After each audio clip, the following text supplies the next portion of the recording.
Welcome to the She Said Privacy, He Said Security podcast. Like any good marriage, we will debate, evaluate, and sometimes quarrel about how privacy and security impact business in the 21st century.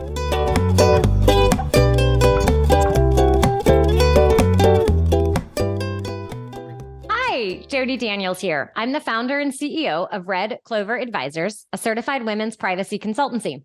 I'm a privacy consultant and certified informational privacy professional, providing practical privacy advice to overwhelmed companies. Hello, Justin Daniels here. I am a corporate M&A and tech transaction partner at the law firm Baker Donaldson. I am passionate about helping companies solve complex cyber and privacy challenges during the life cycle of their business. I am the cyber quarterback, helping clients design and implement cyber plans, as well as help them manage and recover from data breaches.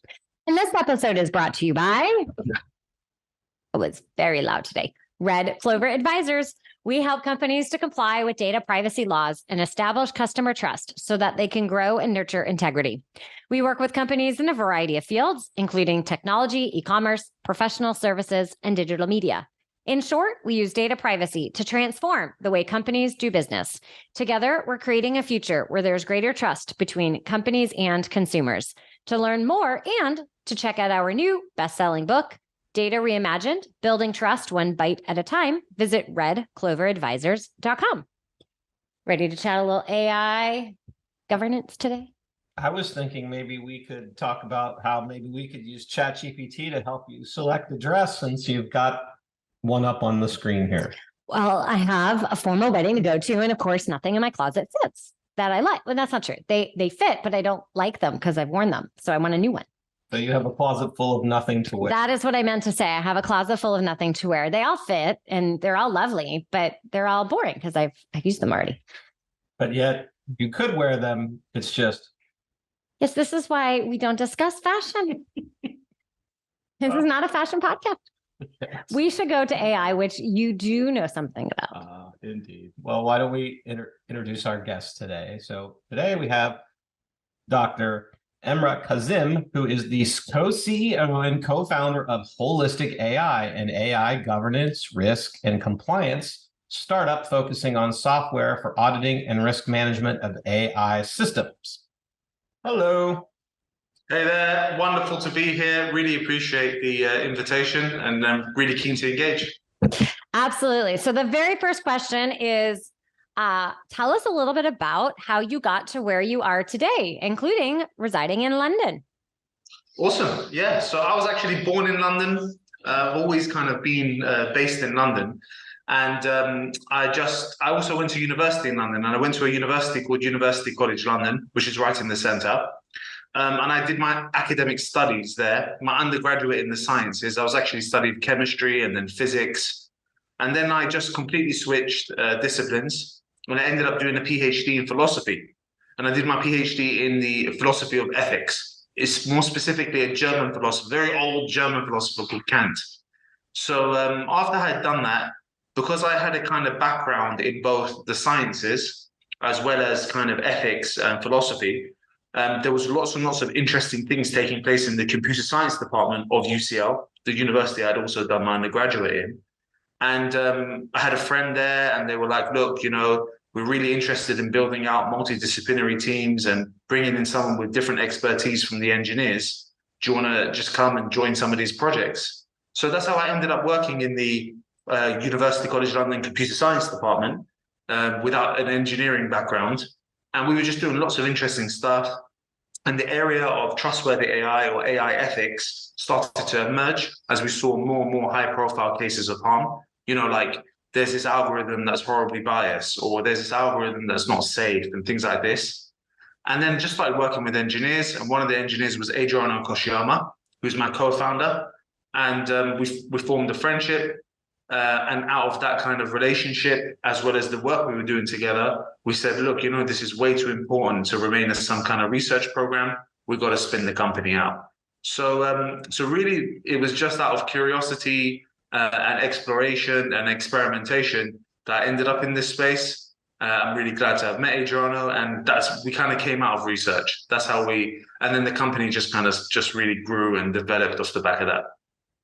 Very interesting to see how you started in the academic world and took, a problem studying and be able to identify actually there's significant application in the I'm not going to say real world, but in the corporate. Yeah, exactly. Yeah, in the real world, Can you study? If you studied medicine, would you do it in a library or would you do it in a hospital? Right. Probably need a little bit of both. I hope. That's where you talk. So kind of getting the ball rolling in our AI discussion is, what are the challenges you see today about how companies are starting to use AI? So I think really at the core is lots and lots of companies are aware of the opportunity. So the way we're seeing it is that companies are aware that if they don't automate, then they won't remain competitive and they just won't be able to be at the kind of cutting edge. And at the same time, if they do automate, they introduce lots and lots of risks to the business. Some business risk, reputational damage. We've got lots of compliance coming along. So really, I'm thinking it's the tension between the desire to be innovative, a first mover, a dynamic and creative in your kind of business practices, with the kind of risk averse side, which is, okay, that's great, but what the hell are these language models doing? Or how can we be confident about what these systems are producing as results or directions? So really, it's a problem of confidence, I think. You shared before how in the research environment, you were running up against a couple situations where you could see that there was bias.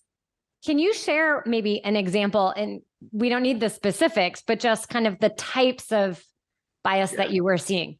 So let me give you some high profile cases, lots and lots of examples of this. So one was that Amazon was using an algorithm to sieve CVs. So a lot of these, so you can imagine thousands of people must be applying for jobs at Amazon. And the algorithm was just like being trained on the historical data. And then it was being shown, or it was being claimed, or allegedly, if you will, that the system was systematically excluding female candidates, as well as candidates without Anglo-Saxon names, or various other kind of claims of bias. But I know that the exclusion of females was one of the most high-profile examples of that. So people are saying, look, that's just not acceptable. You can't have an example of an algorithm that's excluding women. I mean, the reason for it was probably because historically the candidates that had been hired, the algorithm was probably just replicating that experience. But yeah, horrible case of bias there. Another example is the use of algorithms in insurance. So in America, health and life insurance is a sensitive area. And if you're using algorithms to underwrite or score and things like that, people really do want to know that those systems work. Currently, we're seeing actually some examples of people putting lawsuits in regarding this. Other areas are things like criminal justice. So they was able to use, algorithms were developed that could be used to help judges determine how long to sentence a criminal that had been prosecuted or found guilty, and they were found to be biased. So you just got like example after example. They're the high-profile cases of bias. But there's other examples that are nothing to do with bias, but are still important cases, which are things like, for example, people are concerned about manipulation.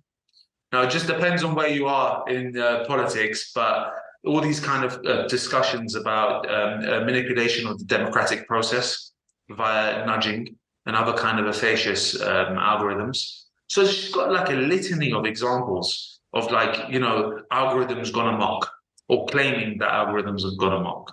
So we've just, it used to be, I was just actually presenting to some lawyers, and it used to be when we got going in 2018, it was like headline of the month.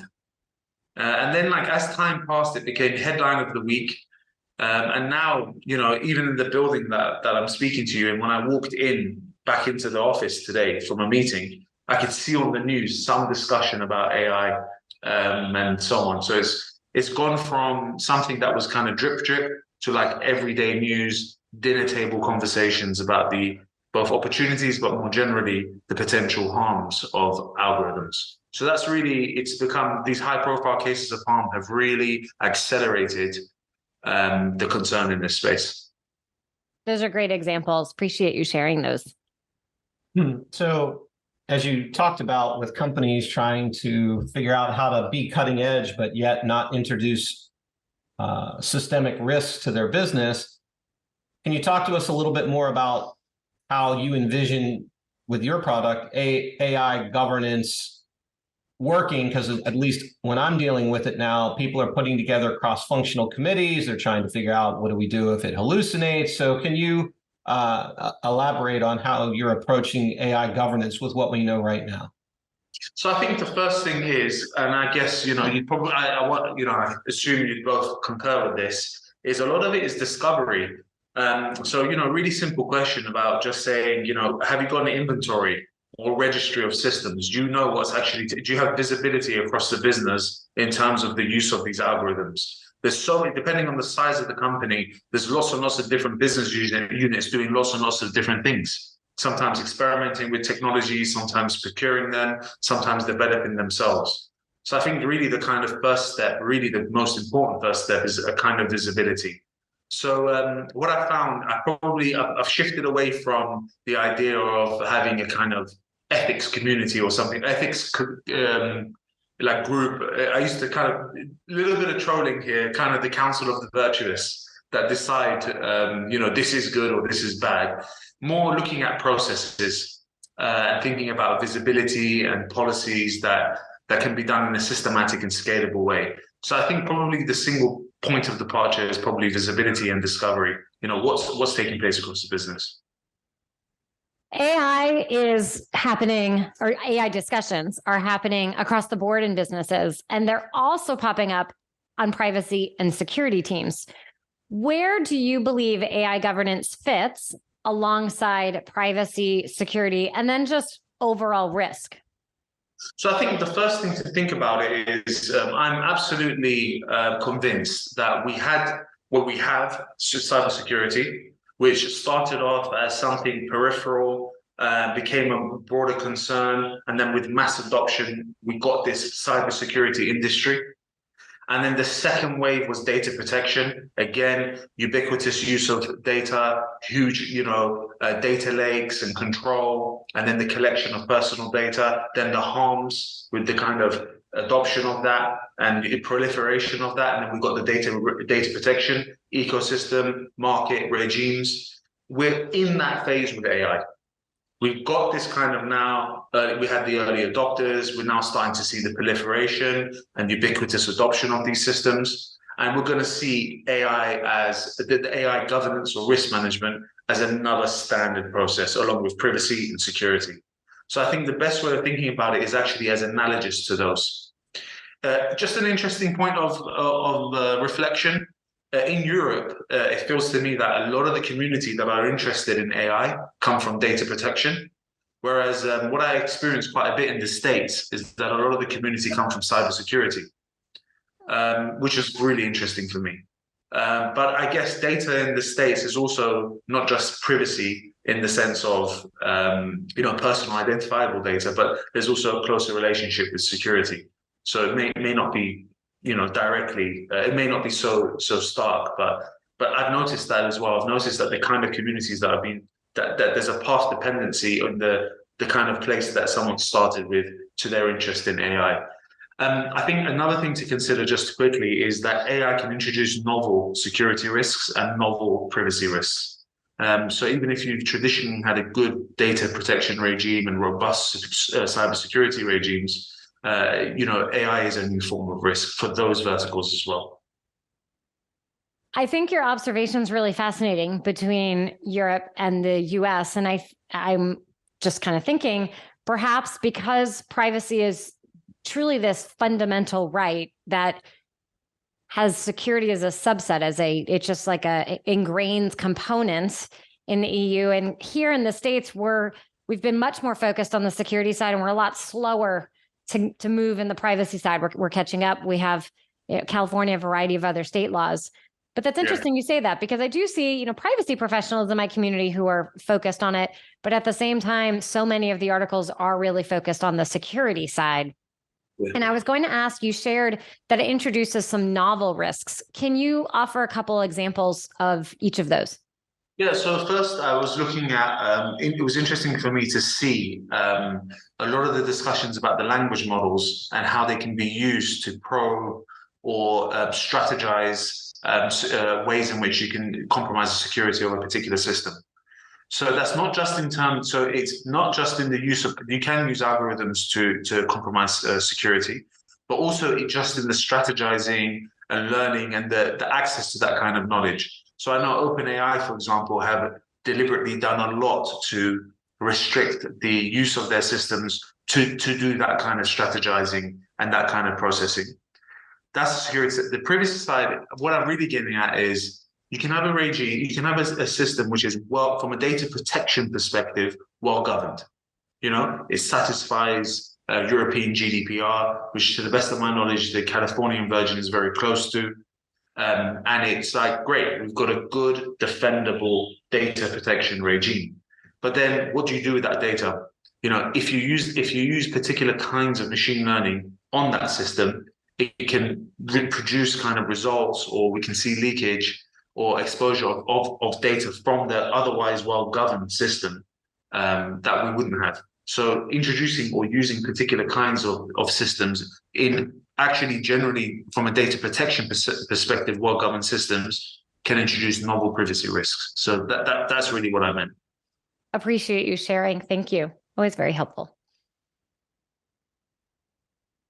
I guess kind of turning the discussion a little bit towards one of the things I've been trying to grapple with clients is if we use AI to create some novel expression, some novel, say, poem, how are we able to come up with a regime to trace the provenance or origin of that expression so that it's not infringing of some third party, because AI has been learning from information and could be infringing? Have you given thought, or what is your approach with that? You know, honestly, I don't know. I've seen like two different camps. I've seen the fair use camp, and then we've seen the counter arguments to that, where the fair use camp say, look, if the data is readily available, if it's being used in a particular way where the thing that you're generating is genuinely different or creative in a way that can't just be reduced to, let's say, the source data or what it's trained on. So I've seen different arguments around it. What I will say in the areas that we probably do know better is that provenance, and not just in terms of the data itself, but generally in terms of how a system is coming to its conclusions, is absolutely necessary, both from a legal perspective and as well as from just kind of a good practice, business practice, in particular use cases. So if you're using a system, so the poem is a curious one, because it's almost a kind of, it's an aesthetic judgment. So it's difficult to be able to judge that from do we need to provide an explanation? Aren't all poets in some way learning from their peers? You know, if we write some kind of sonnet, I mean, do we have to credit Shakespeare in that context? And then a specific Shakespearean play, like whatever, Hamlet or something. That's a different kind of question or curiosity to, we've used an algorithm to credit score, and you need to be able to explain why, you know, Jodie was rejected or given a poor credit score, and you need to explain why, you know, Justin was given a certain amount or whatever it is. So they're examples where an algorithm will make a result which has a direct impact, a tangible impact on a person's life prospects and their rights, both civil and fundamental. And there you have to be using systems that you can explain. So they're the argument. Now, when we're using AI, it's just an umbrella term.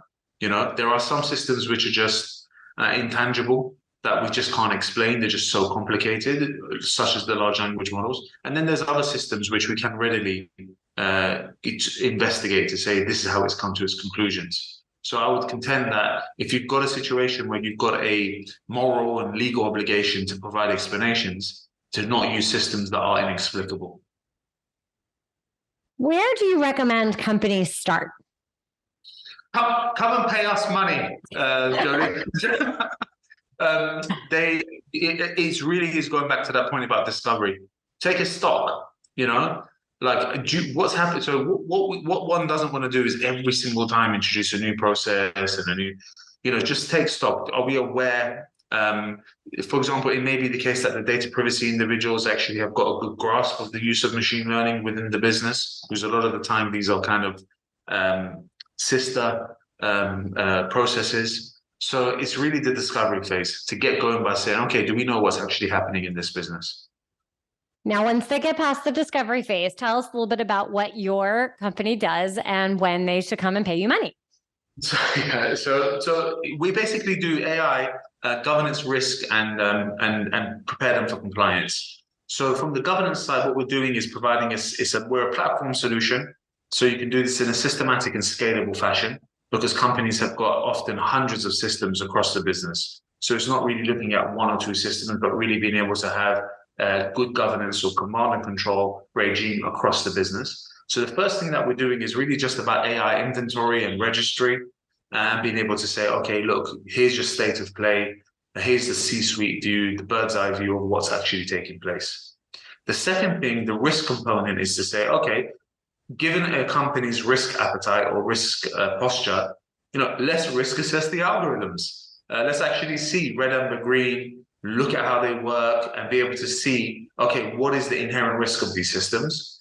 And then consequentially to say, okay, when we've identified risks, let's actually go and investigate those risks and then look for mitigation strategies, which we don't do ourselves, but the company would do themselves. And then say, okay, look, acting off the back of those mitigation strategies, then we can just start telling a coherent story about, here's our state of play, here's how we risk assess the algorithms, here's the mitigations we took, and here is the assurance. So that's what you can do, all of that off the back of with the holistic AI platform, and that's really how we're building it out. We're enabling companies to have a single pane view, an audit trail, documentation, and robust, best-in-class risk management regime. Thank you. Companies should explore, learn more. Awesome. Why are you laughing? You're in a very laughing mood today, Justin. So now I want to talk a little bit about regulations. So once again, the EU is leading the way. And as you are building your process or your product, to what extent are you paying attention to the EU regulations to come up with the kinds of, as you said, assessing, assigning a risk score, and mitigation based on this EU law that's pretty far along? So we've been tracking it very closely. So I'm calling you from London here. London is a 2-hour train ride to Brussels. So I'm just constantly going and coming, meeting that kind of community who are very active and moving forward in this space. And we've also been publishing regularly comments and other kind of updates on that regulation. So it's a core concern for us. And we've been structuring our solution around the EU AI Act. So one of the kind of assumptions we have is that the EU AI Act will become the equivalent for AI for what GDPR was for data. So we think it's going to become the global de facto regulation in AI. And we're kind of anticipating that even in non-EU states or countries like the US, big enterprise will still be looking to meet the gold standard, which we anticipate will be that legislation. So it looks like it's, allow me to bash my European brothers and sisters a little bit. So you can always rely on European inefficiency. So even though it might not be, it was supposed to be passed here or there, it's going to take a bit longer than I think people think it's going to take, but it will be passed eventually. And then I think there'll probably be a grace period of about 2 years. So we're looking at 2025 for when it really lands, but it's going to be lots and lots of activity beforehand, and it takes a long time to work out probably what you guys are doing, to work out what is the relationship between the GDPR or privacy regimes and these new AI regulations. GDPR just have a birthday. It did have a birthday. It's entering kindergarten next year. Okay. Turn 5. Well, look how that impacted the market. Yeah. It's interesting though, because if you think about 2025, what we're experiencing now, 2 years feels like 20 years of innovation that can happen in that period of time. Yeah, I couldn't agree more. What's really interesting from an analogous perspective is to think about how, yes, we've got some kind of regulatory or other kind of policy standards in cybersecurity, but it's just so fast moving that you're just constantly seeing updates and best practice being evolved. And it's going to be interesting to see what happens with the EU and other kind of AI regimes, where you're going to have this static regulation, but you're going to have practice and innovation just like exploding around us. And just to think about how what does that mean for a regulation, which is by definition kind of static in that way. Knowing what you know about privacy and security in the communities that you've been participating in, we always like to ask our guests, what is your best privacy or security tip? I was going to make a joke. I close my curtains at night. I live like in a flat, we call flats apartment, that's like perfect view for this whole building in front of me. And I realize as I sit there with my belly out watching the television that it's probably a good idea to just get used to closing your curtains. So in a very not in an analog sense, that's the advice I'd say. Always best practice to pull your blinds or draw your curtains. It works. I've talked many times. I've used actually that analogy many times from a privacy and security point of view, because you can have the best alarm systems, but if all the curtains are open, then you don't have the privacy. If all the curtains are closed, but the door is wide open, right? No alarm, anyone can just walk on in. You need both. Awesome. I know it is exciting. Yes. I'm so glad you agree. Well, not with you, but Mm-hmm. so, Emre, when you're not working on AI or taking the train to Brussels, what do you like to do for fun? You know, I love swimming, but I love swimming in the sea. So I was shocked. I'm shocked at how cold the Pacific is next to you guys. It's just like, Jesus Christ, you know? So I've got this real tension of when I'm out there, desperation to jump in, but then also that kind of moment where you're just like, oh my Lord. So I love swimming. I really enjoy swimming. And, you know, funny enough, I miss reading. You know, when we were academic, you know, we've got that kind of inclination to read and just like indulge. And then when you're really building a business up, you know, we're 50-something people now, the company continues to grow. And it's just like, you know, you just realize, you know, the other day I took a step back, spent a weekend just like reading these articles and realizing, wow, you know, I actually miss reading. So I guess in my fun time, however lame this may sound, I'm bookish. I enjoy reading. You are talking to a very happy reader over here. Awesome. I had to get rid of my books so that there was enough room on the bookshelf for all of Justin's books. Well, What are you reading, Justin? What are you into? part of it is not fun. Part of it is I'm reading a lot to understand AI, the EU regulation. So that's one part. And then other parts are, I just read a sports book. I've been reading some other like techno thrillers. So I kind of mix it, but like you, to go to bed the last 20 minutes, I pick up something and I'm reading because, to your point, it helps me absorb all different kinds of information from fields that just either are fun to learn or may help me in my work. Does this mean I get to get rid of the couple hundred history books that you just mentioned? Oh, history That books. too? No, you don't get rid of any of those. I'll get rid of you first. You know, Justin, I thought you were going to say Russian 18th century or 19th century Russian literature. No, I've read about Napoleon and his little trip into Russia. Interesting. Nice. I haven't read that lately. Honestly, you asked me about that part of the world. I'm fascinated by the complete revolution in drone technology because of what's gone on in the Ukraine. I mean, revolutionary. Yeah, absolutely. Well, we're going to have our book podcast as a special bonus episode, I'm sure, at some time. If people would like to learn more and connect with you, where should they go? Holistic AI, spelled with a H, at holisticai.com. Also, Emre Kazim and LinkedIn, just reach out. I'm more than happy to engage. So just get onto our website. You'll see our blogs, our papers. Goes back to some, even our research papers are there. Got lots of knowledge. We've got an open source library for debiasing algorithms. So that's the kind of center of communication for us. Wonderful. Well, we'll be sure to include that in the show notes. We're so glad that you could join us today. Thank you so much for your time. Really appreciate it. Thank you so much. Absolutely.